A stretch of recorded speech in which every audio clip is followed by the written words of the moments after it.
안녕하세요. 2025학년도 연극영화 임용시험 문제풀이 세 번째 시간입니다.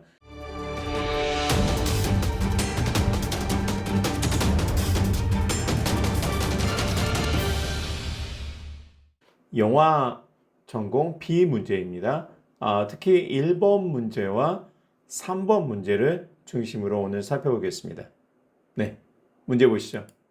네, 1번 문제입니다. 전공 B의 1번입니다.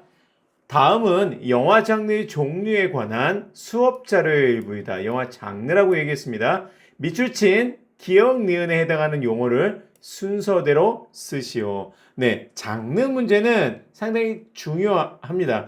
영화 이론 중에서 어떻게 보면 가장 많이 나오는 것 중에 하나가 바로 장르 이론이죠. 이 장르 이론 같은 경우는 명확한 장르를 중심으로 해서 나옵니다. 여러분들 아시다시피 영화의 그 장르 이론은 어떻게 보면 되게 쉽지만 또 종류가 되게 많기 때문에 어려울 수도 있어요. 그런 어려운 문제 쪽은 잘 다루지는 않아요. 일반적으로 정리된 장르 이론을 중심으로 해서 다루고 있습니다. 그래서 코미디 장르를 오늘 살펴보겠습니다. 기억 먼저 읽어보겠습니다.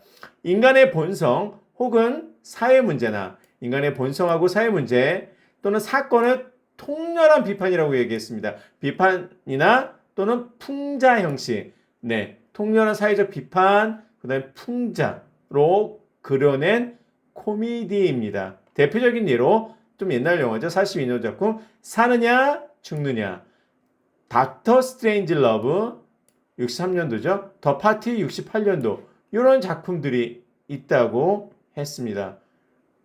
여기 나와 있지만 한국 영화로는 어떤 것들이 있을까? 이런 종류의 아직 정답은 얘기 안 했는데요. 예를 들어 봉준호 감독의 2019년 기생충도 마찬가지겠죠. 어떻게 보면 빈부격차와 개그 문제를 유머로서 또는 슬픈 어떤 부분으로 코미디화 시켰죠. 네, 그런 부분이고 예를 들어 2003년도에 장준환 감독의 지구를 지켜라도 마찬가지겠죠. 외국인을 찾게 태어난 한 남자의 광기를 다룬 영화로서 우리 당시 사회 비판과 인간 존재에 대한 철학적으로 접근한 영화라고 했습니다. 류승환 감독의 베테랑도 이런 부분으로 집어넣을 수 있겠죠. 답은 블랙 코미디입니다. 네, 답은 여기 이미 나와 있었네요. 기억은 블랙 코미디입니다. 어려운 문제는 아니죠? 네.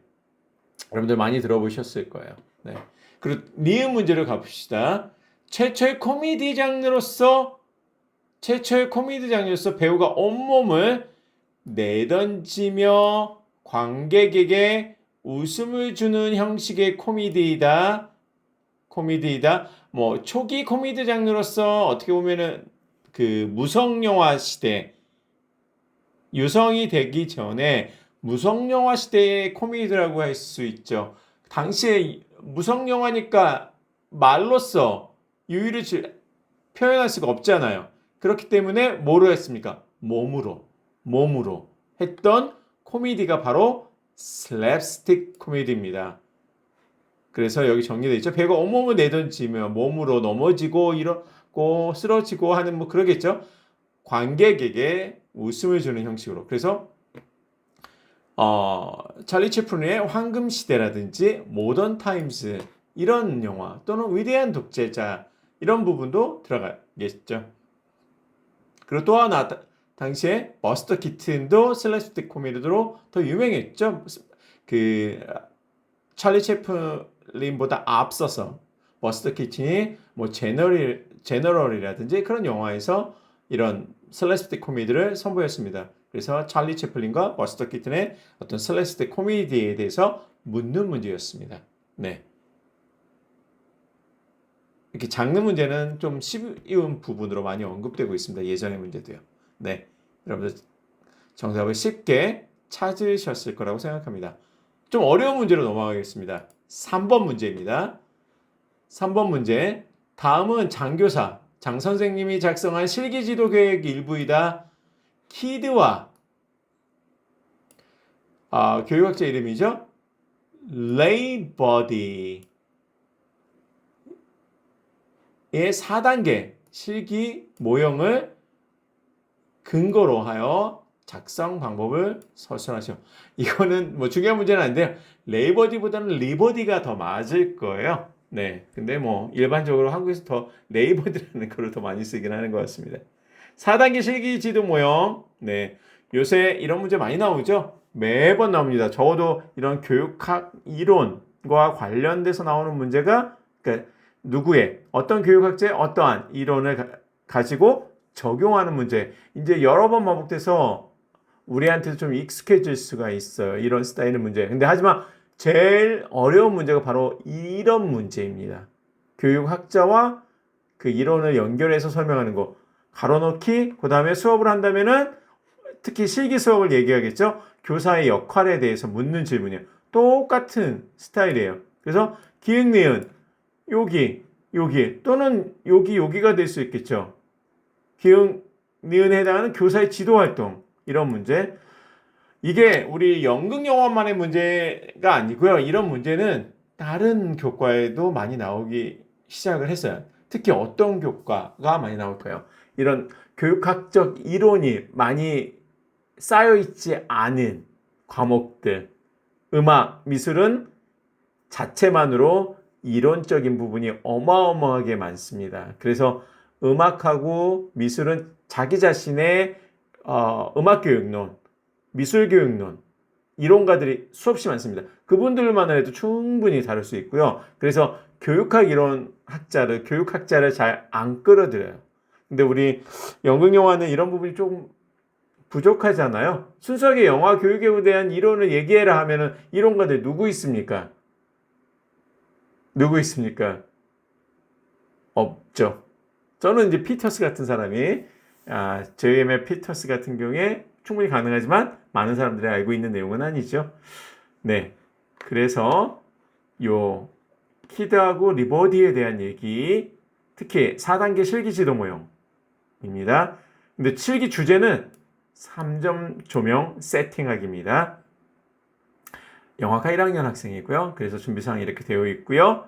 그 다음에 실기 순서는 장갑 착용, 조명 확인, 스탠드 설치, 인물 배치, 주광, 보각, 역광 세팅, 인물 입체적으로 보이는지 확인. 이런 거죠. 그래서 뭐 이 4단계 실기 모형은 일단 준비 단계가 필요하겠죠. 준비 단계는 뭐 수업 준비라든지 학습 목표 속에 안전 수칙 등을 제시하는 거죠. 네. 그 부분을 안전 수칙 안내까지 그래서 되어 있고요. 2단계는 제시하는 겁니다. 실습 과제를 설명하고 시범 보이기 같은 거 그런 게 있고요. 3단계는 뭡니까? 여기 나와 있는 대로 응용이에요. 어플리케이션. 응용은 학습자가 실습 활동을 직접 수행하는 거예요. 직접 수행하는 거예요. 그 다음에 그러니까 학생들이 직접 장갑을 착용하고 조명 확인하고 스탠드 설치하고 인물 배치도 하고 뭐 이런 과정들이 있겠죠. 특히 이제 요 인물 배치가 되어 있는 상태에서 주광 세팅하는 작업들이 많이 언급이 될 겁니다. 그리고 4단계는 평가입니다. 니은은 평가. 평가는 뭐 실습 결과, 피드백하고 개선점 그런 부분을 선생님께서 직접 지도하는 내용이죠. 그래서 그거 가지고 응용. 네. 기억을 해보면 교사의 역할은 교사는 학생이 주광 보조의 역할을 활용해 3점 조명을 직접 세팅하고 그러니까 뭐 스탠드 설치하고 조명 장비 확인하고 인물 직접 해보는 거죠. 응용할 수 있도록 지도한다. 직접 학생들이 실습할 수 있도록 지도하는 거예요. 그 부분으로 중심으로 써주시면 돼요. 그 다음에 니은 평가에 대한 교사의 활동은 교사는 여기서 피드백하고 개선점 같은 거 제시해야 돼. 교사는 인물이 입체적으로 보이는지 확인하고 조명 위치나 방향 또는 주광, 보조광, 역광 요 3점 조명이 제대로 세워져 있는지 피드백을 통해 제공한다라고 기술하시면 될 것 같습니다. 네, 이런 문제 상당히 어려워요. 3점 조명에 대한 내용은 어렵지 않은데 이거를 응용, 평가라는 용어를 찾는데 어렵다는 거죠. 그래서 여러분들한테 조금 팁을 하나 드릴게요. 다음부터 준비하실 때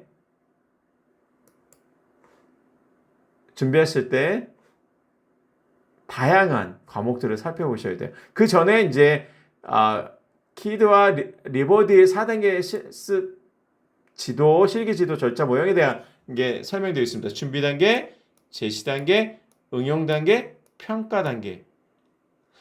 사실 제가 이 자료를 많이 찾아봤는데 이 키드와 리버디의 실기 절차 모형이 정말 찾기가 어려워요, 자료가. 그래서 결국 찾은 데는 석사 논문이었어요. 논문에 이 표가 있더라고요. 그래서 이게 과연 우리 연극영화 문제에 맞을까라는 고민을 해봐요. 저는 어쨌거나 나와 있으니까 우리는 풀어봐야 되죠. 네, 어려운 문제라는 말씀입니다. 그래서 이런 걸 해결하기 위해서 여러분들이 연극영화뿐만 아니라 다른 과목의 기출문제를 살펴보셔야 돼요. 그래서 제가 저도 많이 찾아보진 않았는데 몇 가지 샘플을 안내해 드릴게요. 한국교육과정평가원에 보면 기출문제 모두 나와 있잖아요. 이거 어슈어 모델 몇 년 전에 연극영화 기출문제로 나왔습니다. 어슈어. 그게 근데 24년도 상업 기출문제에 나왔어요. 이런 식으로 어슈어에 대한 요 용어. 요거는 위치는 좀 바뀔 수가 있겠죠. 그리고 교사의 지도 내용. 이 부분. 그쵸? 요거는 PBL입니다. 연극영화는 아직 PBL 안 나왔어요. PBL 중요합니다. Problem Based Learning, Project Based Learning 그 차이점 PBL 잘 알아주셔야 돼요. 그리고 이 PBL에 대해서 설명이 되어 있는 거. 연극영화 이거는 24년도 기술 과목 기출 문제입니다. 연극영화에서 나올 수 있어요. 그래서 다른 이 시간이 생각보다 오래 걸리지는 않아요. 답 찾는 건 오래 걸릴 수가 있는데 다른 과목 기출 문제에서 이 교육학 이론에 대한 거를 찾아보셔야 돼요. 요거 보세요. 직소도 몇 년 전에 연극영화에서 나왔어요. 근데 올해 25년도 기출 문제에 나왔습니다. 기술 기출 문제. 스타일도 똑같아요. 이런 식으로. 그 다음에 요 오른쪽 문제는 25년도 상업 기출 문제인데요. 아직 연극영화에도 안 나왔지만 요 브루너의 교육과정에 대한 거예요. 그래서 여기 이렇게 설명이 되어 있어요. 브루너 교육과정 조직 원리가 있잖아요. 되게 중요한 사람이죠. 네, 이런 것처럼 제가 짧은 시간에 기술 상업 중심으로 살펴봤는데 음악 미술 쪽에는 많이는 없는 것 같아요. 한번 국영수에도 그렇게 많지 않을 거예요. 제가 아까 말씀드린 대로 이미 자체 교육론, 국어교육론, 수학교육론, 영어교육론 그런 게 명확한 데서는 자기네 이론가를 사용해요. 근데 우리같이 연극영화 교육론을 내세울 수 있는 이론가들이 없는 경우에는 이 교육학 이론을 활용합니다. 그래서 여러분들이 다양한 기출문제를 살펴보셔서 그 내용을 특히 교육 이론가들의 내용을 정리하는 연습이 필요하다고 생각합니다. 네, 오늘 많은 문제는 아니지만 여러분들한테 교육학에 관련된 연극영화와 교육학과 접목할 수 있는 문제를 미리 좀 찾아볼 수 있는 팁을 드렸습니다. 그 부분을 잘 한번 여러분들의 기출문제를 통해서 확인해 보시면 될 것 같습니다. 네, 이상으로 마치겠습니다. 다음 시간에 뵙겠습니다.